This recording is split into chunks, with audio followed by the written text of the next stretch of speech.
भारत को विश्व का सबसे बड़ा लोकतांत्रिक देश माना जाता है, तो ये बात अपने आप में अहम हो जाती है कि यहाँ लोकतंत्र कितना मजबूत है और होना भी चाहिए। और ये सब बस डिपेंड करता है देश के इलेक्शन प्रोसेस पर। जी हाँ, हम आज चर्चा करने जा रहे हैं इलेक्शन प्रोसेस से जुड़े हुए मुद्दे की, जिस पर सीनियर एडवोकेट प्रशांत भूषण हमेशा ही बोलते हुए दिखाई देते हैं। क्या आप गेस कर सकते हैं कि हम किस बारे में यहाँ बात करने वाले हैं? तो चलिए हम बता दें कि आज का मुद्दा जुड़ा हुआ है वीवीपीएटी से। जी हाँ, वही वीवीपीएटी जिससे 2024 की लोकसभा इलेक्शंस होने वाले हैं। आपको बता दें कि वीवीपीएटी का पूरा नाम voter verifiable paper audit trail है, जिसका यूज ईवीएम मशीन्स के साथ किया जाता है। सीनियर एडवोकेट प्रशांत भूषण ने इस केस को बार बार उठाने और अर्जेंटली लिस्ट करने की डिमांड सुप्रीम कोर्ट की बेंच के सामने रखी है, पर इस बेंच में बैठे कंसर्न जजेस काफी गुस्सा भी हो गए थे और सवाल करते हुए जस्टिस संजीव खन्ना ने तो पूछ भी लिया था कि how many times will this issue be raised? Every 6 months? There is no urgency, we will hear in due course. हाल ही में वीवीपीएटी के मुद्दे पर सुप्रीम कोर्ट के सख्त रवैये को देखते हुए देश की राजनीति में तहलका मच गया है। और आपको बता दें कि इस केस में अब सीनियर एडवोकेट प्रशांत भूषण के साथ साथ सीनियर एडवोकेट कपिल सिब्बल भी जुड़ते हुए नजर आ रहे हैं। जी हाँ, आपने सही सुना। सीनियर एडवोकेट कपिल सिब्बल ने इस केस को मॉनिटर करते हुए जस्टिस खन्ना से इस केस को जल्दी सुनवाई करने की रिक्वेस्ट की है, जहां जस्टिस खन्ना कहते हुए नजर भी आए हैं that how much time will it take to decide one way और the other? I thought it could be fastened but anyway. तो आइए जानते हैं कि वीवीपीएटी से जुड़ी कौन सी ऐसी बड़ी खबर है जिसने देश के चुनावी माहौल को और गर्म कर दिया है। आपने पहले भी देखा होगा कि कैसे वीवीपीएटी या ईवीएम हमेशा सवालों के घेरे में होता है। अपोजिशन पार्टीज हमेशा इस मुद्दे को लेकर गर्म मिजाज में रहती है। वहीं एक तरफ रूलिंग पार्टी जो कि एनडीए है हमेशा कहती है कि ये सिर्फ अपोजिशन का बहाना है अपनी हार को टालने के लिए। ये तो बात हुई पॉलिटिकल व्यू की। अब हम बात करेंगे लीगल फील्ड की।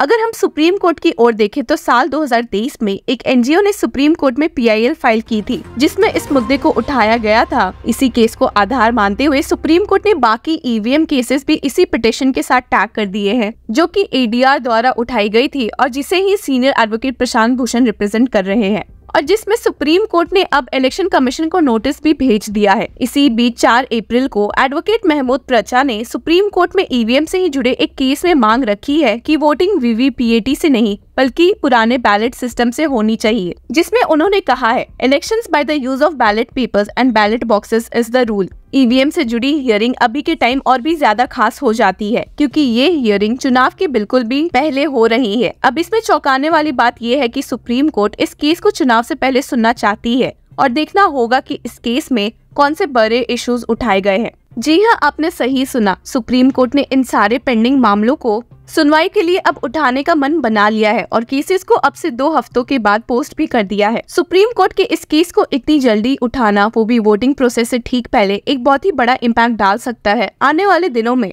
तो देखते हैं कि क्या और कब सुप्रीम कोर्ट इस मामले को लिस्ट करती है और इस मामले में सुप्रीम कोर्ट बेंच का क्या फैसला रहता है। सीनियर एडवोकेट प्रशांत भूषण और गोपाल शंकर नारायण ने सुप्रीम कोर्ट की बेंच के सामने, जिसमें जस्टिस संजीव खन्ना, एमएम सुंदरेश और बेला एम त्रिवेदी शामिल थे, 2 मुद्दे उठाए हैं, जिसमें से एक मेन मुद्दा वोट्स की क्रॉस वेरिफिकेशन के बारे में है। जैसे कि आपको पता है अब इलेक्शन में ईवीएम के साथ साथ वीवीपीएटी का यूज होने लगा है, जिससे कि वोटर को भी पता चल सकता है कि उसने किस पार्टी को वोट दिया है। ये दिखने के बाद कि वो स्लिप वोटर को ना मिलकर एक बॉक्स में चली जाती है, तो अपोजिशन की मांग है कि उसी वक्त इसकी काउंटिंग होनी चाहिए। और दूसरा बड़ा मुद्दा ये है कि सभी वीवीपीएटी मशीन्स ईसीआई के द्वारा चेक होनी चाहिए। इस पर सुप्रीम कोर्ट का एक तरफ ये कहना है कि इलेक्शन कमीशन पर काम बढ़ जाएगा, पर वहीं दूसरी ओर सीनियर एडवोकेट्स प्रशांत भूषण और गोपाल शंकर नारायण का कहना है कि इसमें सिर्फ 6 या 7 घंटे का वक्त लगेगा, जो इलेक्शन कमीशन के लिए इतनी बड़ी बात नहीं है। हाँ, ये जाहिर सी बात भी है कि काम तो बढ़ेगा ही, पर काम को ऐसे टालना सही है क्या? क्योंकि इसी पर देश के अगले 5 साल टिके हुए हैं। अगर इलेक्शन कमीशन पर अभी काम बढ़ा कि चुनाव निष्पक्ष हो सकते हैं, तो उसमें गलत क्या है? जहाँ एक तरफ सुप्रीम कोर्ट में ईवीएम को यूज को लेकर कई इश्यूज पेंडिंग चल रहे हैं, वहीं दूसरी ओर मद्रास हाईकोर्ट में भी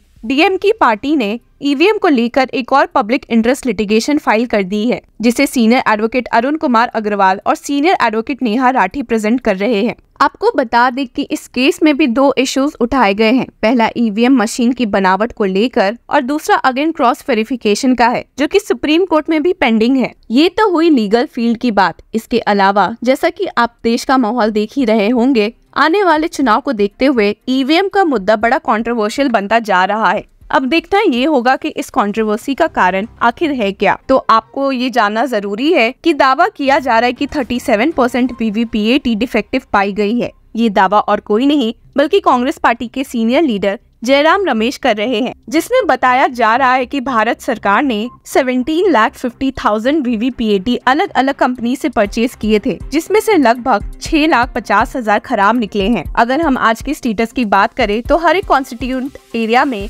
5 मशीन्स चेक हुई है। इसी को बड़े पैमाने पर देखते हुए सरकार ने टोटल 24 लाख वीवीपीएटी खरीदे थे, जिसमें से अभी तक केवल और केवल 20,000 ही ऐसी मशीन्स है जो वेरीफाई हुई है। इसको हम दूसरे तरीके से कहें तो सरकार ने ओवरऑल 5,000 करोड़ रुपए सिर्फ वीवीपीएटी पर खर्च किए हैं। तब भी और अभी तक सारे मशीन्स चेक भी नहीं हुए हैं, और जिसमें से 1/3 मशीन्स खराब निकले हैं। अब इसमें सोचने वाली बात ये है कि जब सुप्रीम कोर्ट ने साल 2013 में ही वीवीपीएटी यूज करने का ऑर्डर दे दिया था, पर इसके बावजूद भी आज साल 2024 में सारी मशीन्स अभी तक चेक क्यों नहीं हुई है। चलिए तो एक नजर अब डालते हैं इलेक्शन कमीशन पर भी। जनवरी में एक प्रेस कॉन्फ्रेंस के दौरान ईसीआई ने ये दावा किया था कि इलेक्शन से पहले जगह जगह पर मोबाइल वैन अवेलेबल कराई जाएगी, जिससे लोगों को वीवीपीएटी के बारे में बताया जाएगा। अब इस विषय में कितना काम हुआ है ये आप लोग अपने आसपास ही देख सकते हैं। हालांकि ईसीआई ने हर पॉइंट पर ये बात क्लियर की कि मशीन में गलती पॉसिबल नहीं है, बस गलती काउंटिंग करने के टाइम ही हो सकती है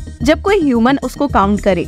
They said theoretically there may be discrepancy between the EVM count and the VVPAT slips count, but practically there is no possibility of any discrepancy between the EVM count and the VVPAT slips count, except in cases of an human error in counting the VVPAT slips। अब तक हमने बात की supreme court और election commission के बारे में। अब आइए देखते हैं ईवीएम को लेकर हमारे देश में बड़े बड़े नेताओं की क्या विचार है। सबसे पहले बात करते हैं रूलिंग पार्टी की। तो इस विषय में रूलिंग पार्टी का खास कुछ कहना तो नहीं है, पर इसी पार्टी के दिग्गज नेता मिस्टर लाल कृष्ण आडवाणी ने भी एक बार ईवीएम पर सवाल उठाए हैं। जहां एक तरफ पार्टी इस मुद्दे पर कुछ कहने से बचती आई है, वहीं पार्टी के बड़े नेता द्वारा आलोचना करना अपने आप में शक पैदा करता है। दूसरी तरफ बात है देश की दूसरी बड़ी कांग्रेस पार्टी की और उनके चेहरे राहुल गांधी की, जो कहते हैं एनडीए की सरकार का पावर में आना पूरा का पूरा ईवीएम का या वीवीपीएटी पर डिपेंड करता है। राहुल गांधी सेड राजा की पूरी शक्ति ईवीएम में है। इसके साथ ही राहुल गांधी कहते हैं कि वीवीपीएटी का जांच सही ढंग से ना होना इस बात को दर्शाता है कि इलेक्शन के नतीजे पहले से फिक्स है। जैसा कि अब तक आपने देखा भी होगा कि ईवीएम कैसे बहुत सारे सवाल खड़े कर रहे हैं। दरअसल देश में सबसे पहले बैलेट सिस्टम चलता था, जिसको बदलकर ईवीएम किया गया, जो एक स्टैंड अलोन मशीन थी। फिर बाद में इसमें ट्रांसपेरेंसी ना होने के कारण इसे वीवीपीएटी के साथ जोड़ दिया गया, पर अब भी वीवीपीएटी पर शक करने का कारण बना हुआ है, क्योंकि ये मशीन है तो इसके साथ छिड़खानी करना बहुत आसान है। या फिर यूं भी कह सकते हैं कि इसमें खराबी के कारण रिजल्ट कुछ और भी हो सकता है। इसी कारण ईवीएम के यूज को कोर्ट में चैलेंज किया गया। इसमें वोटर को अपने वोट की स्लिप दिखती है और उसके बाद वो स्लिप बॉक्स में चली जाती है। जैसा कि हमने अब तक देखा कि ईवीएम न सिर्फ देश की राजनीति के लिए बल्कि सुप्रीम कोर्ट के लिए भी एक बड़ा मुद्दा बन चुका है। तो सुप्रीम कोर्ट के द्वारा इस मुद्दे में इलेक्शन कमीशन को नोटिस भेजना और अर्जेंट हियरिंग करना ये बताता है कि शायद सुप्रीम कोर्ट इस मुद्दे पर एक अहम फैसला लेने वाली है। तो देखते हैं कि सुप्रीम कोर्ट इस मुद्दे पर अपना क्या फैसला दे सकती है। इस मामले में अपनी राय हमें कमेंट सेक्शन में जरूर बताएं। Until then, keep following law चक्र।